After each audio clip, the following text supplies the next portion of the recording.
zip up your members-only jacket, crack open a tab, and pause your Walkman as we bring you to the 1980s. That's right. We are the 80s Show podcast, where we talk about all things 1980s, from movies to TV shows, music and stars, fads and fashions. We'll talk about anything and everything to do with the 1980s.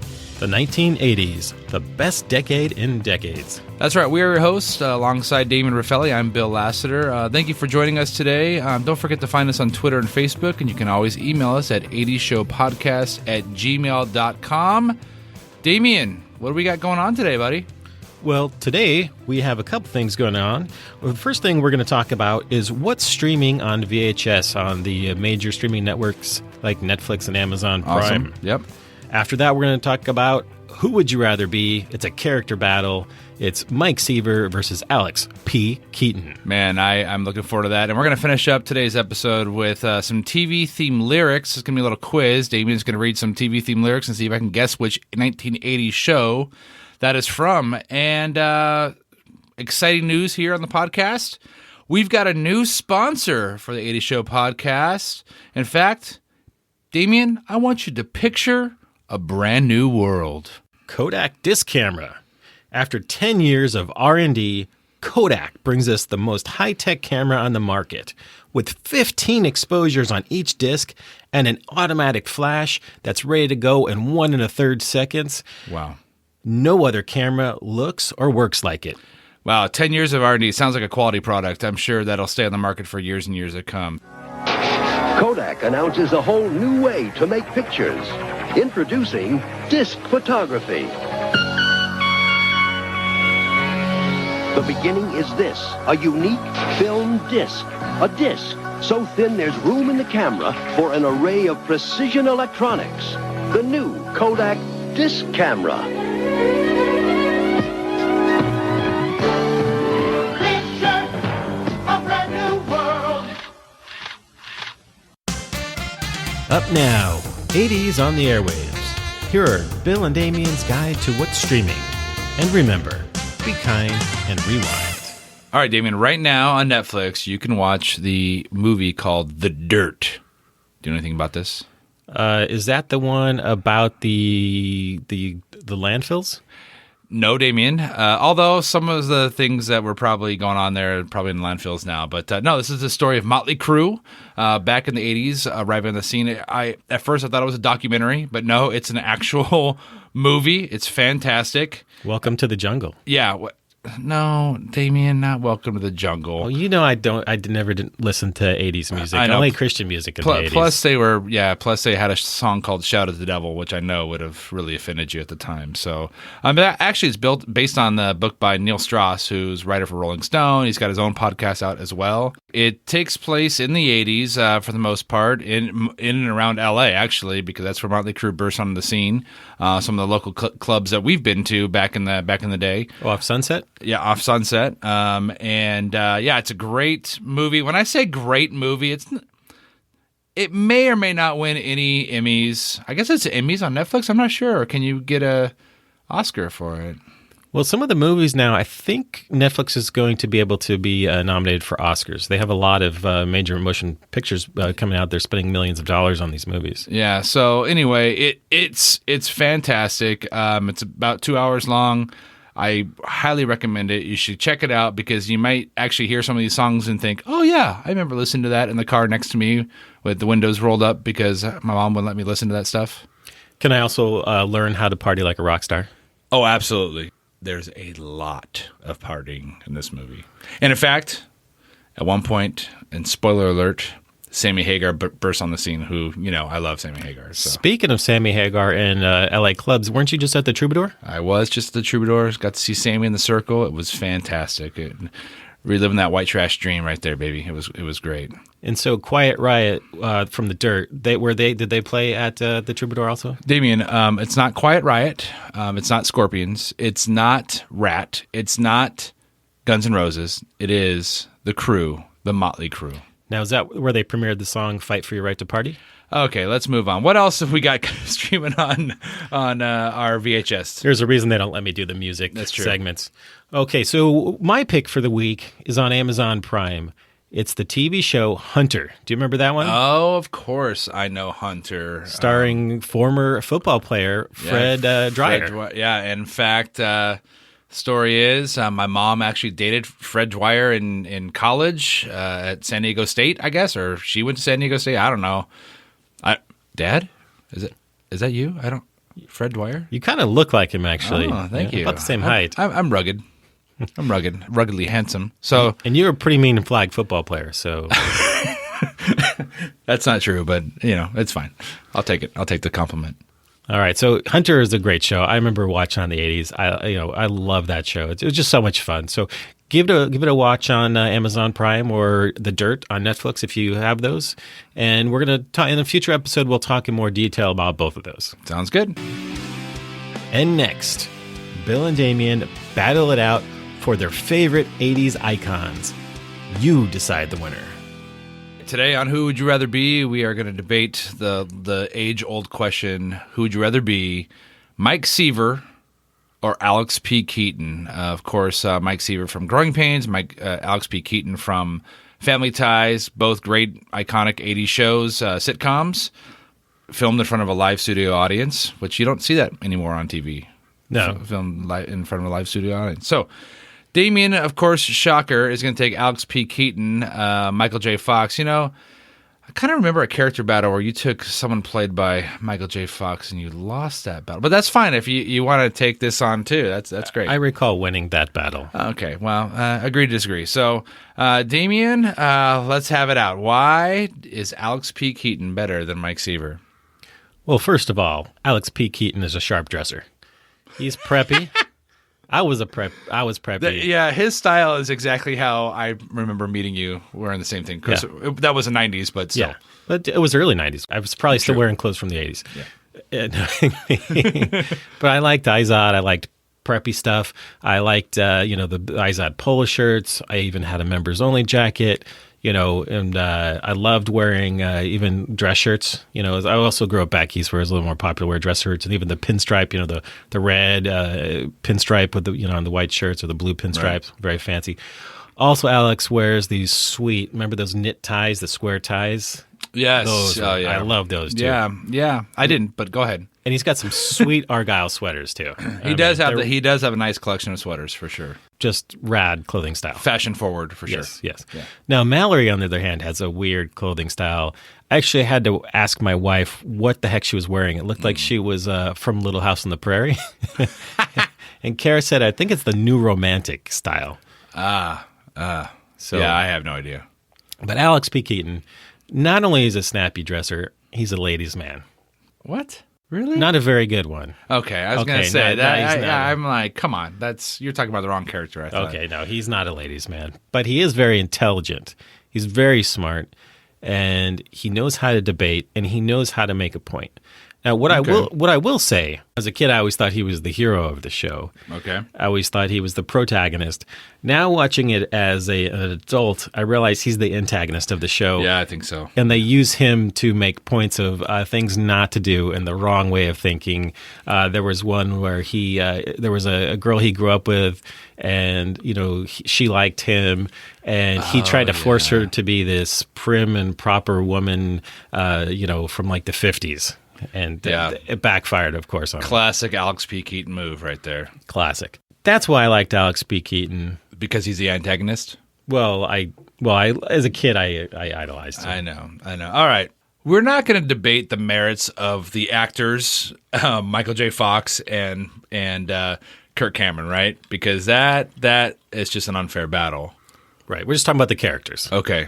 Good, because I was sweating little bullets right there. So let's talk about Mike Seaver for a second. Mike Seaver. Michael Aaron Seaver is actually his name, in case you didn't know it.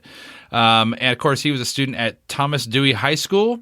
Do you remember the mascot of Thomas Dewey High School from Growing Pains? Ooh. You know what? I don't. I've watched a few episodes this week of Growing Pains and Family Ties, and I don't remember. It was the Hooters. Oh, the Hooters. That's right. So he went to a high school whose mascot was a Hooters. His best friend was named Boner. I mean, I think he wins just based on that. But anyway, Mike Seaver reminds me a little bit about of Ferris Bueller. The principal was always after him. The teachers were always after him, but he always seemed to get away with his hijinks and things like that. But Mike, even as a slacker, and he definitely was a ladies' man, you'd have to admit that. Mike Seaver got the ladies. He also had a soft side, Damien. He's got a heart. Back in season 4, his sister Carol begins dating this guy named Sandy, played by, you know who was played by?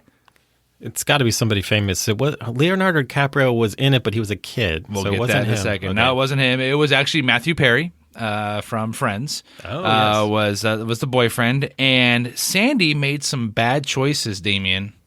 Ooh. Yeah, he decided to get drunk, and then he drove, and he got in a very horrific car accident, and eventually he died.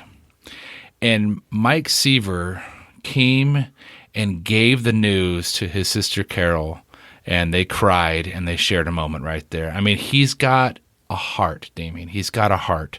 And later on, he ends up moving out of the house and moves up to the upstairs apartment above the garage. I don't know if you remember that. When he's in junior college. When he's in junior college. And Getting he straight D's in junior college. Hey, D's get degrees, as you and I both know. Actually, no, I had to take that same class 3 times, but we'll talk about that in another episode. But he becomes friends with a homeless boy named Luke Brower, played by Leonardo DiCaprio. Damien, here's the deal. You and I have been friends for a long time.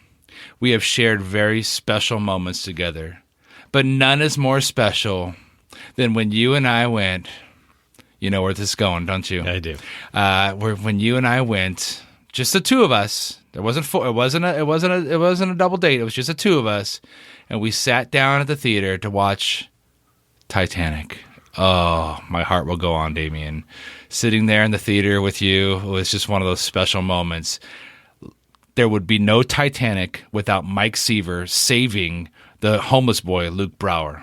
Boom. That's why Mike Seaver is special in my heart. Leo owes his entire career to Kirk Cameron. I agree. 100%. Yes. So there's my defense. You had a defense of Alex P. Keaton. What would you like to say next? Well, I will give it to Mike Seaver. There was another episode about drinking and driving. There was one where he went to an underage club. This was when he was still in high school, and he got arrested for driving before he even had a license because his friend was drunk. But he was driving. Great guy. And he hadn't had a drink. Great guy. So speaking of that, one of the fun things about the 80s were all the PSAs that were intertwined into the episodes. There's some disturbing ones that we'll talk about. I don't want to have a whole segment on that, like the one from Different Strokes. Oh, geez. Yeah, we'll talk about that. Yeah, for sure. The funny thing is that Family Ties try to do that with Tom Hanks's character, Uncle Ned. Oh, yeah. And he comes back, I think it was season 2, he comes back, he's an alcoholic. And Alex tries to help him out, and he warns his mom, Elise, that her brother, Tom Hanks, has a drinking problem. Yes. The sad thing about it is and I remember this as a kid, it made drinking look fun. I mean, Tom Hanks is a great actor, so you're thinking you're gonna make him play a drunk person. You're like, and Tom Hanks is a lovable guy, so you're like, oh, I want to go drink with Forrest Gump that before Forrest Gump came. Yeah, absolutely. And this was right after Bosom Buddies. This is before he did any serious acting roles, a little before Splash and some of the other ones. And he's there chugging a whole bottle of vanilla extract because there's no more beer left in the house. I'm like, that's in the maraschino cherries. It may not be Miller time, but it is vanilla time.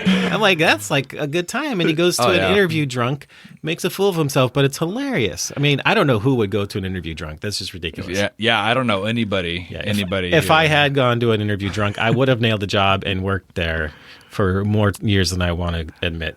That's a hypothetical situation. It is a hypothetical situation for sure. Okay, so now, where would the characters be today? Where would, not the actors, but the characters, where would Mike Seaver be today? All right, so today, this is hard because we know that he's a slacker. I mean, we get that, right? The last season that he was in, he actually played a substitute teacher at Dewey High School. And I believe that Mike would have gone back to college. He would have got his teaching degree, and he would have invested his life into those kids at Dewey High School, home of the Hooters. And he would have been, let's just say, he would have been a history teacher.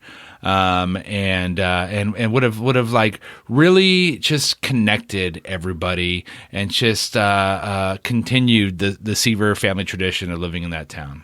It's a beautiful story. I have a little different opinion on where Mike Seaver would be today. Okay. So in the episode where Boner joins the Marines, so they went to junior college together. Right. This is Boner right goes around the off. time he moved up to the Right. Mike moved up to the attic. Mike needs to decide what he's going to do with his life. You know, he's very sad Boner left. Boner's actually figured out something to do with his life. His parents are proud of him. Mike is a slacker. He's lazy. He's a petulant, spoiled child. Doesn't know what he wants to do. He talks about acting. So he says, I want to be an actor. Oh, okay. Yeah. He wants to pursue acting because he doesn't want to work for a living. So where I see him is becoming an actor in the future, but a very poor actor. What I see him doing where this is going. is like maybe some kind of really B-rated movies about maybe like End Times, like about the Rapture, for example, that have 0% on Rotten Tomatoes. That's where I'm going to guess he ends up with his career. That is a pretty good guess, Damien. I could totally see Mike Seaver doing that. Absolutely. And I could see him, selling hundreds of copies of the VHS of those movies, lucrative, right? In that industry. I'm going to guess his personal life, he's probably has 3 ex-wives, 5 kids with 4 different women, and he's probably running some cons on the side too, little scams like he likes to do. Oh, no, that took a turn right there. But, okay, I'll buy it. That sort of. So where do you think Alex P. Keaton would be today if he was, in fact, a real person? Oh, this is easy. Alex P. Keaton grew up to be Dick Cheney. He's running the military-industrial complex, and he's pulling the strings behind the scenes like the Koch brothers. Wow, I could buy that as well. And as we know in the show Growing Pain, or in Family Ties, he didn't have really close friends, and so him shooting his friend in the face, I mean, that makes sense. Yeah, absolutely. Because he's not really close to anybody. So in the show, He didn't kill him. It was just a warning. Yeah, right, exactly. You know what? I will buy that. I'll buy that premise. That's what Alex P. Keaton is. He's either there or working in the Trump White House for sure. Yeah, he's one of the two. For sure. So we would love to hear from you guys, the listeners. Who would you rather be, Alex P. Keaton or Mike Seaver? So you can use the hashtag Team Alex P and hashtag Team Seaver. We'd love to hear from you. Team Alex P. Are you a Cliff Clavin or a Chrissy Snow? Test your knowledge of 80s trivia with us up next. Okay, Bill, are you ready? I am looking forward to this. Let's do this. Okay. Here are the lyrics. We can't sing the song for copyright reasons, but I'm going to read the lyrics. That's going to be very hard for me because you know how I like just bust out in songs. So Yeah. I will try not to do that. I'll give you some hints if you need them, but I believe in you. I think you Okay. can get this one. So it's a TV show from the 80s. Got it. Okay, go for it. Maybe the world is blind or just a little unkind. Don't know. Seems you can't be sure of anything anymore. Although you may be lonely, and then one day you're smiling again. Every time I turn around, I see the girl who turns my world around, standing there. Every time I turn around, her spirit's lifting me right off the ground. What's going to be? Guess we'll just wait and see. I absolutely know this one, 100%. Believe it or not, when she was a little bit older, I had a crush on her because it is the one and only Punky Brewster. I needed to get that. And Yes. You're a big fan of Punky Brewster and Soil Moon Oh, Fry. yeah. Yes, absolutely.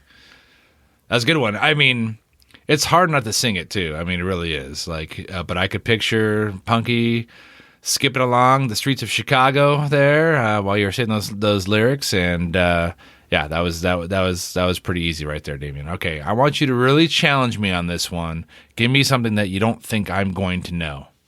Okay, here's the next one. Thank you for being a friend. Travel down the road and back again. Your heart is true. You're a pal and a confidant. And if you threw a party, invited everyone you knew, you would see the biggest gift would be from me, and the card attached would say, thank you for being a friend. Damien, I have a tear rolling down my cheek right now because of how beautiful that sounded to me. This is a show about friendship and the elderly.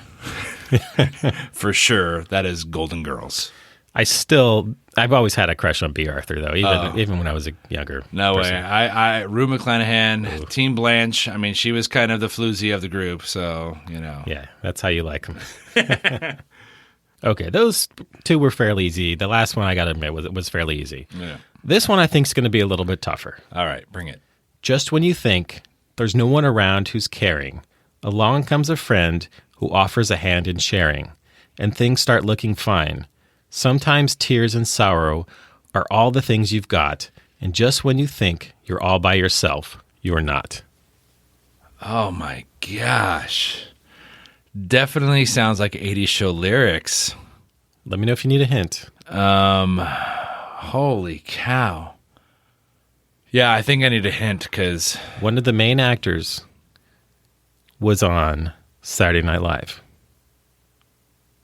Okay, I'll make it easier. One of the actresses. She was a female actress from Saturday Night Live. You mean was a featured like person? Oh, I got it.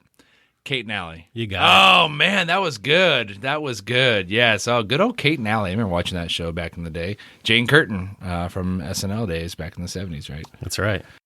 All right. This TV theme lyric is going to be the toughest yet. All right. Bring it on. All right. You ready for it? Yes. I hear the noise.